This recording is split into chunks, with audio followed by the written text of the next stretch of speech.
Ils ont signé leur nom sur mes livres, puis ils ont effacé le mien. Je suis Trotula, et j'ai soigné des femmes quand on les croyait maudites.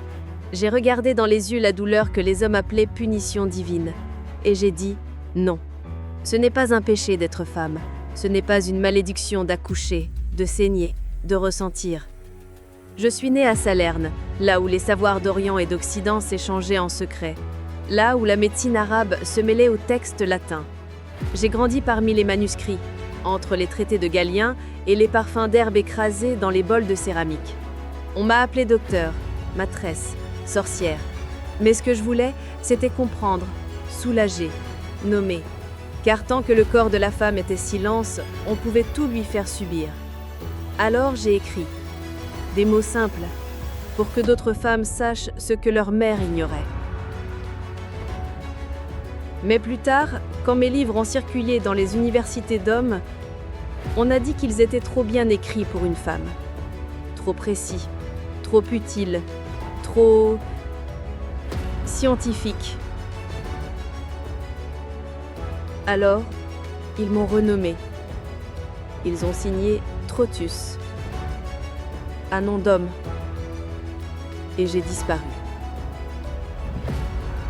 Pas tout à fait. Tu as mal aujourd'hui, et tu ne sais pas pourquoi. Tu ressens encore la honte de ton corps, la gêne de tes douleurs, la peur de parler. Et moi, je suis là, dans chaque mot que tu lis sur la santé des femmes, dans chaque diagnostic qui reconnaît ton droit à être écouté. Je suis Trotula, et voici ce que tu dois savoir. Quand j'ai commencé à écrire, je ne voulais pas inventer un savoir. Je voulais simplement réparer ce que le silence avait brisé. Les femmes venaient à moi en pleurant, pas seulement à cause de la douleur physique, mais parce qu'on leur avait dit que cette douleur était normale, qu'elle était leur lot, leur punition, leur croix. Une femme hurlait pendant l'accouchement, et les hommes autour disaient « Elle paye Ève ». Je disais non. Ce corps n'est pas un châtiment, il est un monde, et il mérite qu'on l'écoute.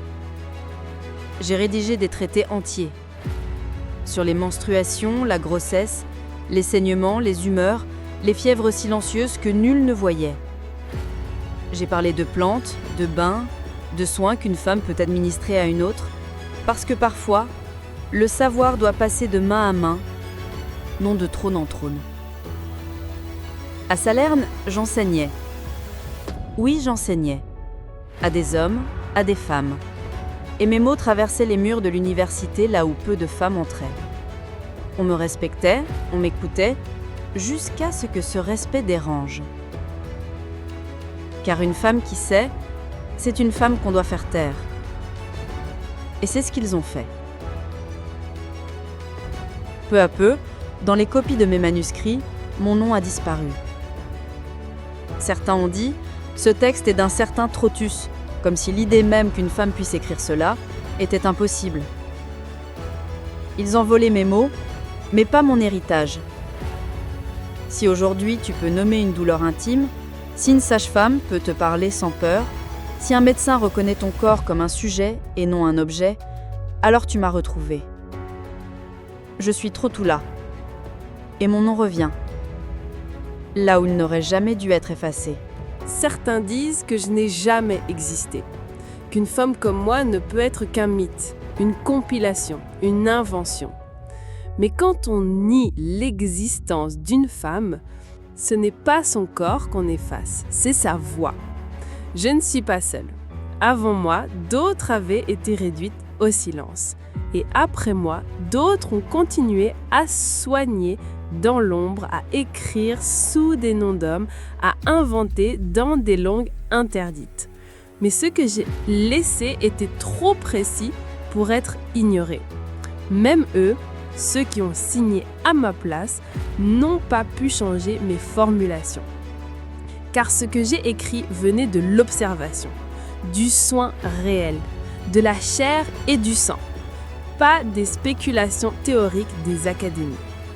Je parlais de femmes vivantes, pas d'idées abstraites. Et c'est pour cela qu'on m'a lu pendant des siècles sans dire mon nom. Tu vois, le pire vol, ce n'est pas le savoir, c'est l'intention. Ce que je voulais, ce n'était pas devenir célèbre, c'était que les femmes ne souffrent plus en silence. Aujourd'hui encore, certaines douleurs sont tues. On te dit c'est normal. On banalise tes symptômes. On doute de ton ressenti.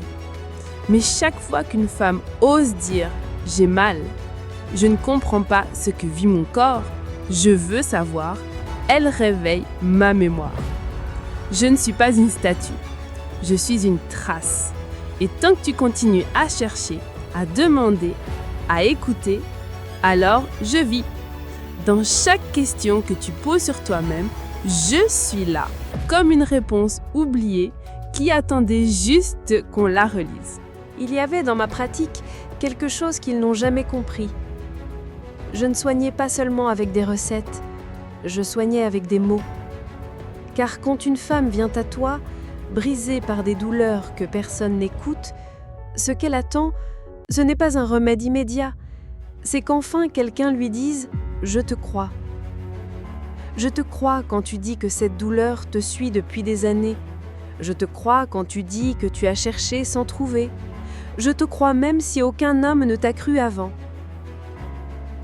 La médecine, quand elle oublie d'écouter, elle devient un outil de domination. Mais tant elle écoute, vraiment, elle devient acte de libération. J'ai écrit mes traités pour qu'une femme puisse soigner une autre, sans demander la permission. Pour qu'une guériseuse n'ait pas à justifier sa science. Pour que le savoir circule librement, comme le vent entre les murs d'un monastère. Mais aujourd'hui encore, ce savoir est méprisé s'il vient d'une femme. On l'appelle intuition, expérience, anecdote. Et pourtant, combien de vies a-t-il sauvé ? Ce que j'ai laissé n'était pas une doctrine, c'était une main tendue. Un fil pour que celle qui viendrait après moi n'avance pas seule dans le noir. Si tu écoutes aujourd'hui, ce n'est pas pour m'admirer, c'est pour te souvenir que tu fais partie d'une lignée de femmes qui ont su avant toi, qui ont aimé, soigné, pensé, écrit, et qu'on a effacé. Mais toi, tu peux les ramener, par ta parole, par ta recherche, par ton refus d'oublier. J'ai souvent imaginé ce que deviendrait le monde si l'on redonnait leur nom aux oubliés. Si chaque manuscrit signé par un homme cachait, en marge, une voix de femme. Si chaque progrès médical, chaque avancée, était relu à la lumière de celle qu'on a volontairement écartée. On a dit que mes écrits n'étaient pas fiables, parce qu'ils mêlaient science et compassion. Mais la vraie science, n'est-elle pas celle qui comprend la souffrance avant de vouloir la traiter ? Ce que je savais, je ne l'avais pas appris dans des amphithéâtres. Je l'avais appris en tenant des mains, en posant l'oreille sur des ventres douloureux, en recueillant les récits de celles qui n'avaient jamais été écoutées. Et ce savoir-là, il ne pouvait pas le copier. Il pouvait le signer, mais pas l'incarner. Toi qui m'écoutes, si tu te sens aujourd'hui traversé par un inconfort que tu n'expliques pas, si tu ressens l'absence de mots pour dire ce que ton corps vit, ce n'est pas une faiblesse, c'est un appel. Un appel à rechercher, à nommer, à guérir. Pas seulement pour toi, mais pour toutes celles qui, avant toi, ont été rendues invisibles. Je suis Trotula, et si tu veux vraiment me comprendre, ne lis pas seulement ce qu'ils ont écrit. Écoute ce que j'ai voulu transmettre. Un jour viendra où une femme tiendra un scalpel ou une plume et saura qu'elle n'est pas seule, parce qu'en elle, il y aura l'écho de toutes celles qu'on n'a pas citées, mais qui ont tracé le chemin. On m'a effacée. Mais ce qu'on efface ne disparaît jamais vraiment. Je suis dans chaque soin donné avec amour, dans chaque savoir transmis entre femmes sans bruit, dans chaque bibliothèque où une jeune fille cherche un nom qui lui ressemble. Je suis dans la colère douce de celles qui refusent l'injustice, dans les mains tremblantes de celles qui écrivent en secret, dans les voix qui osent dire « je mérite d'être entendue ». Mon nom n'est pas un monument, c'est une clé. Si tu ouvres la porte, tu ne trouveras pas seulement mon histoire, tu trouveras les tiennes, celles qu'on n'a jamais racontées, celles qu'on a enterrées sous des titres, des dogmes, des silences. Et si un jour tu doutes, si on te fait croire que ce que tu ressens n'a pas de valeur, rappelle-toi ceci. Je suis Trotula. Et ce que j'ai semé dans le noir, tu le fais fleurir maintenant, en pleine lumière. Abonne-toi pour que d'autres voix oubliées reprennent vie. Écris-nous en commentaire quel savoir, selon toi, a été volé et mérite de revenir.